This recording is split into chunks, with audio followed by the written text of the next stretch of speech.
Hello guys, big boss പുത്തൻ promo. അതെ കൂട്ടുകാരെ, നമ്മുടെ സ്വന്തം ലാലേട്ടൻ ഒരു ബ്ലാക്ക് ജുബയൊക്കെ ഇട്ട് കിടിലൻ ലുക്കിലാട്ടോ വരുന്നത്, ഒരു രക്ഷയില്ല. എന്നിട്ട് നമ്മുടെ ആ ഒരു നോമിനേഷൻ ലിസ്റ്റിലുള്ള എല്ലാവരെയും എണീപ്പിച്ച് നിർത്തി അവരുടെയൊക്കെ അഭിപ്രായങ്ങളൊക്കെ എടുക്കുന്നുണ്ട്. അപ്പൊ എല്ലാവരും കട്ട പേടിയിലാട്ടോ.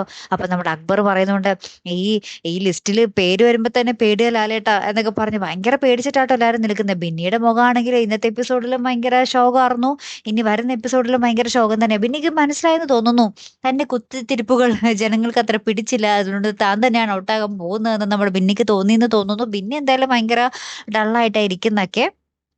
ഇനി ബിന്നിക്കൊപ്പം ആരാണ് പുറത്തേക്ക് പോകുന്നത് എന്നുള്ള ഒരു ചോദ്യത്തിന് കൂടി നമുക്ക് ഉത്തരം കിട്ടുന്നത്. ഇതിനിടയിൽ നമ്മുടെ ലാലേട്ടൻ പറയുന്നുണ്ട്, നിങ്ങളുടെ കാര്യത്തിൽ ഇപ്രാവശ്യം ഞാനല്ല തീരുമാനിക്കുന്നത്, ബിഗ് ബോസ് നേരിട്ട് നിങ്ങളോട് ഒരു കാര്യം പറയുന്നുണ്ട് എന്നൊക്കെ പറയുന്നുണ്ട്. ഇനി ആരെങ്കിലും പുറത്തേക്ക് വിളിച്ചിട്ട് ഇനി സീക്രട്ട് റൂമിലേക്ക് ആക്കുമോ? നമ്മുടെ പിന്നെ എങ്ങാനും സീക്രട്ട് റൂമിൽ ഇട്ടാല് എന്തായിരിക്കും സ്ഥിതി അല്ലെ? ഒന്നാമതേ കുത്തിത്തിരിപ്പാണ്, ഇനി അതിന്റെ ഇടയിൽ കൂടി കുത്തിത്തിരിപ്പുകൾ കൂടും സീക്രട്ട് റൂമിൽ ഇടുമ്പോഴത്തേക്കും അല്ലെ.